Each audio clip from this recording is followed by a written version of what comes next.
Graças ao bondoso Deus. Bíblia. Esse livro tem muitos escritos, né?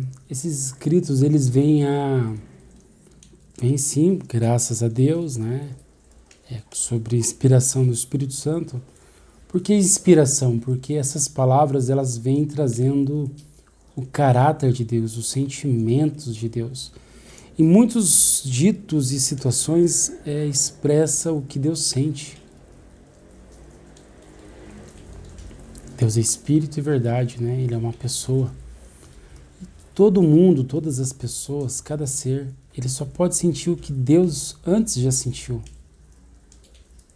Os sentimentos. Então vamos lá? João capítulo 4, a samaritana encontra o Messias. Por isso, quando o Senhor soube que os fariseus ouviram que Jesus, fazia e batizava mais discípulos que João, embora Jesus não batizasse, mas sim os seus discípulos, deixou a Judéia e partiu uma vez mais para Galiléia. Entretanto, era necessário atravessar por Samaria. Assim chegou a uma cidade de Samaria chamada Sicar, perto das terras que Jacó dera a seu filho José. Havia ali a fonte de Jesus. Mas vamos lá de novo. Havia ali a fonte de Jacó. Jesus, todavia, cansado da viagem, sentou-se à beira do poço. Isso aconteceu por volta da hora sexta. Só lembrando que os sentimentos, sim, são de Deus, né? Só podem existir porque Deus os fez.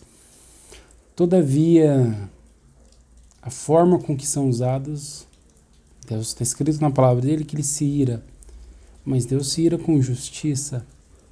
A ira de Deus é justa quando ele fica bravo, né? Mas também tem escrito que a ira dele dura só um momento, no seu favor está a vida, na sua misericórdia. Então são coisas... Deus, ele não divide a honra dele com ninguém, né? Vamos dizer que é dele, ninguém remove dele. Ele tem sentimento de posse do que é dele. Então, é isso. Mas a carne não usa com justiça, né? Quando erra. Mas Deus é justo. E Jesus o Consolador. Nisso uma mulher de Samaria veio tirar água, pediu-lhe Jesus, dá-me um pouco de água para beber? Pois seus discípulos haviam ido à cidade comprar alimentos. Então ele respondeu à mulher de Samaria, como sendo tu judeu, pedes de beber a mim, uma mulher samaritana? Pois os judeus não se comunicavam bem com os samaritanos, né? Veja, quando Jesus pede água para beber, é mais do que apenas beber do poço. Ele falou bem assim, vamos trocar uma ideia. Só que ele fala com sabedoria, entende? Ele não fala assim como eu disse para você, ele fala lindo, né? Me dá uma água de beber. Porque os pensamentos são águas, entende? E o pensamento de Cristo é água viva. Porque ele é a fonte de água viva. Entendeu?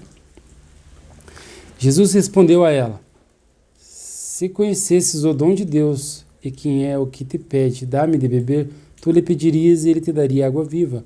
Ensino vivo. A demonstração, o ensino vivo vai com vida para dentro da pessoa. Aquilo transforma a mente da pessoa, enche da vida do céu celestial. É incrível. Indagou-lhe a mulher, Senhor, tu não tens com que pegar água, e o poço é fundo. Onde tu podes conseguir essa água viva? Desculpa. Essa mulher, Jesus falava com ela de forma totalmente espiritual, com o ensino que vem do alto, mas da maneira mais simples possível, porque é muito rico isso. Só é dado a compreender quem ele entrega, quem ele ensina, quem ele abre o discernimento.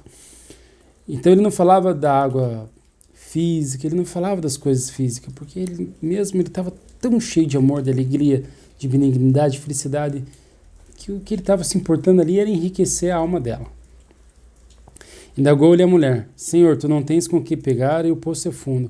Onde tu podes conseguir água viva? Vamos ver se ele responde. Acaso tu és maior do que nosso pai Jacó, que nos deu o poço, do qual ele mesmo bebeu e bem assim seus filhos e seu gado? Jesus afirmou-lhe, quem beber dessa água terá sede outra vez. Aquele, porém, que beber da água que eu lhe der nunca mais terá sede. Ao contrário, a água que eu lhe der tornar-se-á nele uma fonte de água jorrando para a vida eterna. Quem beber da água que eu lhe der, ou seja, é uma unção que cai, né, do céu, e essa pessoa, a mente dela, entra esse saber na mente dela. Ela não precisa estudar, bater, copiar e ficar horas e horas e dias meditando, porque entra nela o conhecimento. Simples assim, porque ele dá.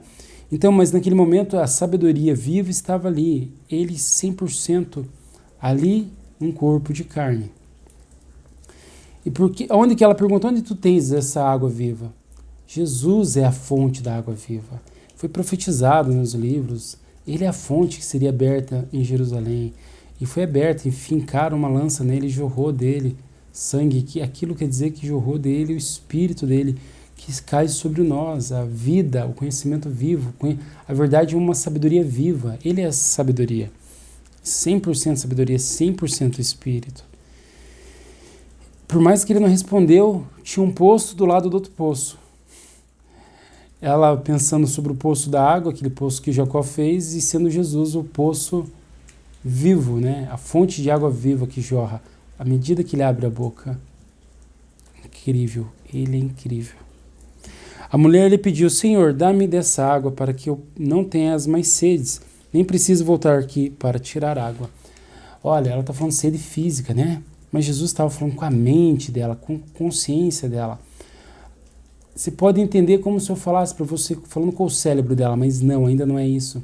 Falando com os pensamentos, com a alma, com a consciência dela. Consciência, uma pessoa. Então Jesus estava falando com a consciência, olha, se você soubesse quem está te pedindo água, você está pedindo para conversar contigo, tu conversaria com ele e pediria a ele água viva, se você soubesse com quem está falando.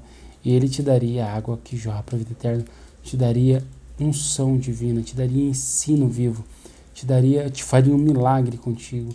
Então veja, hoje você é aquela mulher samaritana, mas ele se revelou para você. Ele deixou claro que ele é o Deus vivo, que ele fala com a tua consciência e que essa água que não é para ter sede, é para a tua consciência não ficar mais assim, e agora? Da onde que vem? Como que é? Para onde eu vou? Que eu vim? Medo da morte. Então ele está te oferecendo água viva. Ele se revelou para você que ele é luz e verdade, está escrito na palavra dele. Isso ele se revelou a muitas pessoas, ele é luz. E ele está te oferecendo luz. Quando você tiver dúvida, alguma dúvida, qualquer coisa que for, peça a Deus uma unção. Peça a Deus beber da água da vida. Peça a Deus a verdade. Peça a Deus ter em ti o ensino que vem do alto. E quando com alguma sede você tiver, ou seja, uma necessidade desse saber, desse copo de água, dessa bebida que é Cristo, quando você tiver necessidade dessa água de saber e você buscar com tua mente voltada realmente a compreender, ela vai estar em você, vai ser aberto e vai ser lhe informado o que você quer saber. Jesus o Nazareno. Continuando. Pediu-lhe Jesus, vai, chama teu marido e volta aqui. Confessou-lhe a mulher, não tenho marido, replicou-lhe Jesus. Respondesse certamente, ao dizer que não tens marido, pois 5 maridos já tivesses. Esse homem com quem tu agora vives não é teu marido. Contanto, isso falastes a verdade. Reconheceu a mulher, Senhor, eu percebo que tu és um profeta. Nossos pais adoraram sobre este monte, mas vós, judeus, dizeis que Jerusalém é o lugar onde se deve adorar. Mulher quer dizer igreja também, tá? Veja, ela estando ali com a verdade plena, a sabedoria que vem do alto, ela se volta para o conceito religioso do negócio, para as mentes humanas a pensar, pô, eu tô aqui com a verdade, né? Com alguém que entende, com alguém que vai revelar a verdade. Então vamos descobrir essa história da disputa da religião. Qual fala a verdade? Qual lugar é o certo? Qual deles está certo? Os judeus, lá os, com as suas religiões, os samaritanos, qual deles? Declarou Jesus a ela, mulher, podes crer-me está próxima a hora quando nem neste monte, nem em Jerusalém adorareis o Pai. Vós adorais o que não conheceis, nós adoramos o que conhecemos, porque a salvação vem dos judeus. Mas a hora está chegando, e de fato já chegou, em que os verdadeiros adoradores adorarão o Pai em espírito e em verdade, pois são esses que o Pai procura para seus adoradores. Deus é espírito e é necessário que seus adoradores o adorem em espírito e em verdade. Então o Pai busca tais adoradores, filhos, né? Jesus é o primeiro e mais adorador de Deus que há. Sim, ele é filho de Deus, ele adora a Deus. Deus é a rocha da salvação. Então Deus é espírito e é necessário que os seus adoradores o adorem em espírito e em verdade. Jesus disse: eu sou o caminho, a verdade e a vida. Ele é a verdade. Ele é a fonte de luz.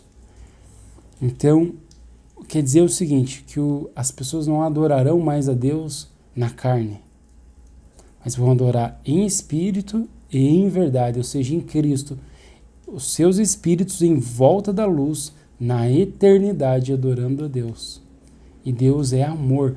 Então vai ser um ato de Deus amar essas pessoas, e esse amor voltar para Deus, elas adorando a Deus por aquele amor que elas estão sentindo, entende? Não é algo mecânico que algumas pessoas pensaram que alguém tem que ficar falando.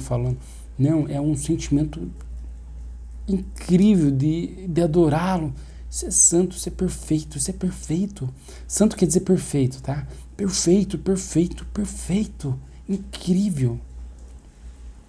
Mas não o perfeito que a mente pode compreender, pois é em outro plano. É incrível. A mulher disse a Jesus: eu sei que o Messias, chamado Cristo, está para vir. Quando ele vier, ele nos esclarecerá sobre tudo. Assegurou-lhe Jesus: eu que te falo sou o Messias, disse ele.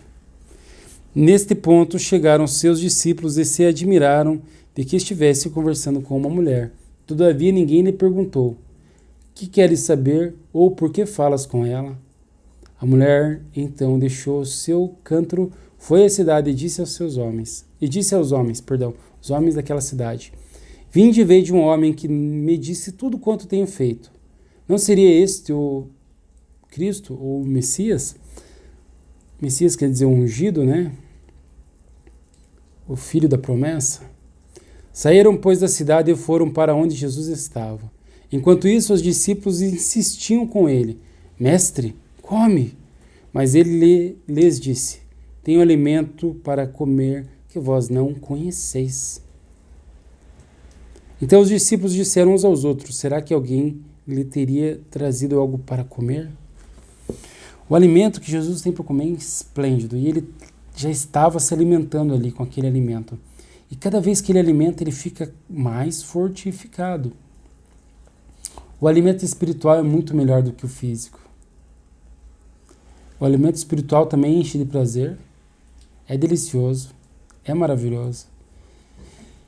O alimento espiritual é vivo.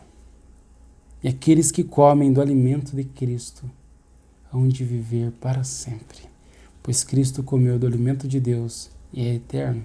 Desde sempre, já é estabelecido como eterno. Mas o alimento de Deus, ele traz frutos, sensações, sabores. Jesus Cristo estava em um ato de êxtase, quando verdadeiramente alguém faz o serviço que o Pai determina que faça, e ele faz em espírito e em verdade, em primeiro lugar, não com a mente humana, ele saboreia essa delícia do Espírito. Então, o Espírito são sensações, amor, alegria, felicidade. Ele estava muito feliz e vem cheio de gratidão, né? Então, ele também estava grato. O que mais importava ali naquele momento era, sim, agradar ao Pai. Olha o que Jesus respondeu. Explicou-lhe Jesus: a minha comida consiste em fazer a vontade daquele que me enviou e consumar a sua obra.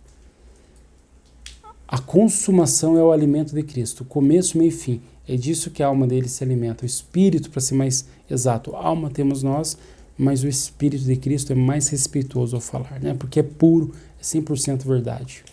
Então, o Espírito de Cristo tem como alimento, ou seja, se sacia, se agrada, fica satisfeito em fazer o que Deus mandou que ele fizesse. Essa é a saciação dele. Então, cada vez, cada passo, cada atitude, cada serviço que ele faz ainda hoje, ele se agrada. Não dizeis vós ainda que há 4 meses até a colheita? Eu, porém, vos afirmo, erguei os olhos e vejo os campos, pois já estão brancos para a colheita. Jesus se alimenta de almas. Sim. Ele as traz para dentro da verdade, pois ele é verdade e elas vão para dentro dele. E ele se alegra com cada alma, ele se delicia, é muito saboroso. E essas almas também amam ele, estão um dentro do outro. Ele se alimenta delas, ele as traz para dentro. Entende? Ele as transforma a ponto de trazer para dentro dele. Jesus se saboreia de almas. Por isso é o pão de Deus. Fazer o serviço que Deus manda. Deus manda Jesus vir aqui buscar os filhos, os gerados, os nascidos, que ele há de fazer. Então ele gera e traz para a glória, para dele, né? Para a vida eterna, para a luz da verdade, para a eternidade, para a mente de Deus. E essas almas se encontram acariciadas, quente, dentro da luz do amor de Deus, né? Porque Jesus é amor. Então essas almas vão para o amor de Deus, para dentro deles. É o que sacia a Jesus Cristo. Então ele estava dizendo bem assim para aqueles discípulos, olha, eu estou me saciando, eu estou levando almas para o céu. Ou seja, para ele mesmo, né? Porque ele é a verdade do céu, para o Pai. Então ele estava levando almas para o Pai também, para dentro da glória. Pois disse Jesus, vim do Pai, vou para o Pai. Se é um alimento espiritual. Almas. Eu, porém, vos afirmo, erguei os olhos e vejo os campos, pois já estão brancos para a colheita. Os campos estão brancos para a colheita. Se é colhido e vai para cima, é o alimento deles, as almas, o pão de Cristo com almas. O pão de Deus, né, que Cristo se alimenta. Nós temos um alimento, Deus nos deu, tudo mais, os que trabalham para a palavra de Deus, sim, mas o de Cristo são as almas que é de Deus, que vão para dentro da verdade, a luz da vida. Aquele que ceifa recebe o seu salário e colhe fruto para a vida eterna, e assim se alegram juntos o semeador e o ceifeiro. Dessa forma, é verdadeiro o ditado, um semeia, outro colhe. Eu vos enviei para ceifar o que não plantastes, outros realizaram o cultivo, e vós usufruístes do labor deles. Muitos samaritanos daquela cidade creram nele, em virtude da palavra daquela mulher que testemunhara. Ele me disse tudo quanto tenho feito. Então são almas que estão buscando a luz da vida, que estão buscando a verdade. Pessoas que querem saber de onde veio, para onde vão, o que estão fazendo aqui. E foram até um grande ser esplêndido, a luz da verdade, Jesus. A consciência que podia esclarecer e dar água viva, uma água que sacia. Quando Jesus ensina, não é que uma pessoa diz uma coisa e pronto. Ele realmente convence, né? Aquilo realmente é satisficante, preenche a pessoa, pois é vivo. Quando as pessoas ensinam não de acordo com um Deus que não tem a verdade, que não jorra delas o Espírito Santo, são apenas elas falando. Mas quando pessoas falam e a pessoa enche-se de verdade, quer dizer que o próprio Espírito Santo falou através daquela pessoa para você, para te satisfazer, porque você buscava conhecer a verdade. E ele te entrega o discernir, o compreender, e é para você que ele ministra. Assim, quando os samaritanos se encontraram com Jesus, insistiram que se hospedasse com eles, e ele ficou 2 dias. E muitos outros creram por causa da sua palavra. Então disseram à mulher, agora cremos não somente por causa que tu falastes, mas porque nós mesmos o ouvimos e sabemos que este é verdadeiramente o Messias, o Cristo, o Filho da promessa, o Salvador do mundo. Isso tudo que eu disse antes de dizer o Salvador do mundo, quer dizer o Cristo. Ou seja, eles não creem mais porque o pregador ministra. Eles creem porque o próprio Jesus está ali a ministrar. Não é porque a pessoa externa está. Eles creem porque acreditam em Deus. Porque creram que a própria consciência divina, a luz da verdade, está se manifestando através daquele servo, daquela pessoa. Então, através da samaritana, né, veio o conhecimento. Mulher quer dizer igreja. Não é porque eu estou aqui que você está crendo. É porque você está percebendo que é o próprio Jesus, a própria verdade, que está te clareando a vista, o discernir, o compreender. Depois daqueles 2 dias, ele partiu dali para a Galiléia. O próprio Jesus havia testemunhado que um profeta não tem honra em sua própria terra. Assim, quando chegou a Galiléia, os galileus o receberam bem, porque viram todas as coisas que ele fizera em Jerusalém, por ocasião da festa, a qual eles também tinham comparecido. Então Jesus voltou mais uma vez a Caná da Galiléia, onde transformou água em vinho, e ali havia um oficial do rei cujo filho estava doente, em Cafarnaum.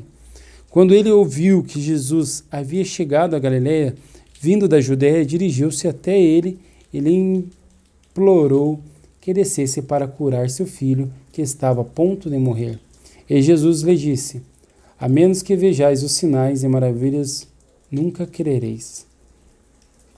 O oficial do rei disse a Jesus: Senhor, desce antes que meu filho morra. Foi Deus que preparou aquilo lá.